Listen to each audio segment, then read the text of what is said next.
guys welcome to back to my mini vlog guys আজিতো জানেই আপোনালোকে আমাৰ গুৱাহাটীৰ লগত মেচ আছে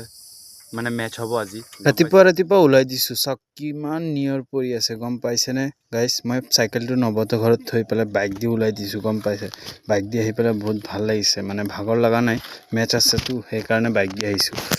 আহি পেলাই চাওঁ আমাৰ ল'ৰাকেইটা মানে কাম কৰি আছে পিটছত ৰোলাৰ মাৰি আছে আমাৰ পিচটো মানে ৰেডি হৈ গ'ল মেচৰ কাৰণে পাৰ্থত আহিছে টছ কৰিবৰ কাৰণে টছটো হাৰিছে গুৱাহাটী জিকি পেলাই লৈছে বল ফাৰ্ষ্ট আমাৰ পৰিলে বেটিং গম পাইছে আজিতো দেওবাৰ সৰুকেইটানো কি কৰিব কওকচোন সেইকাৰণে ছাৰে সিহঁতক নেটছ কৰাই আছে গম পাইছে চাওক কিমান ফূৰ্তি ইহঁতে মানে নেটছ কৰাই আছে নহয় আজি গ্ৰাউণ্ডখন ব্লক হৈ আছে ন আমাৰ মেটচ চলি আছে এইফালেদি গম পাইছে গাইজ এইফালেদি আমাৰ শ্যামল দা উইকেটটো মানে লছ কৰি আহিলে এইফালেদি প্ৰিন্স গৈ আছে শ্যামল দা 70 মাৰিছে আজি গম পাইছে গাইজ বহুত আজি হেপী সি মানুহটো আজি মানে কি ক'ম বহুত ফূৰ্তি নিজৰেতো ফূৰ্তি লাগিব ন ৰান মাৰিলে আমাৰ লাঞ্চ ব্ৰেক মানে ফাৰ্ষ্ট ইনিং চেছ 39 অভাৰ 5 বলত 251 মানে 252 টাৰ্গেট দিয়া হ'ল এতিয়া চাওক গুৱাহাটীহঁতে কি কৰে গম পাইছে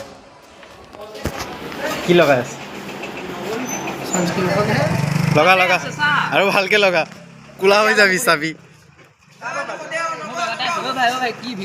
আমাৰ এতিয়া হৈ আছে টিম মিটিং আমাৰ ফিল্ডিঙত মানে এতিয়া নামিব লাগিব গম পাইছে আমাৰ এতিয়া ছেকেণ্ড ইনিংছ আৰম্ভ হৈ গ'ল গুৱাহাটী ছেকেণ্ড ইনিংছত চেছ কৰিব পাৰে নে নাই চাওঁ গাইজ সুখবৰ এইটোৱে গুৱাহাটী চেছ কৰিব গৈ পেলাই অল আউট হৈ গ'ল 96ত আজি মেচৰ প্লেয়াৰ অফ দ্য মেচ হ'ল পাৰ্থ দা আজি মেচটো খেলি পেলাই বহুত ভাল লাগিছে গম পাইছে গাইজ আজি আমি জিকিছোঁ ব্ৰহ্মপুৰ জিকিছে গম পাইছেনে গাইজ আজিৰ কাৰণে ইমানখিনি আপোনালোকৰ যদি ভিডিঅ'টো ভাল লাগে তেতিয়াহ'লে লাইক শ্বেয়াৰ কৰিব আৰু নেক্সট ভিডিঅ'ত লগ পাম মানে কালি আৰু এটা মেচ আছে আমাৰ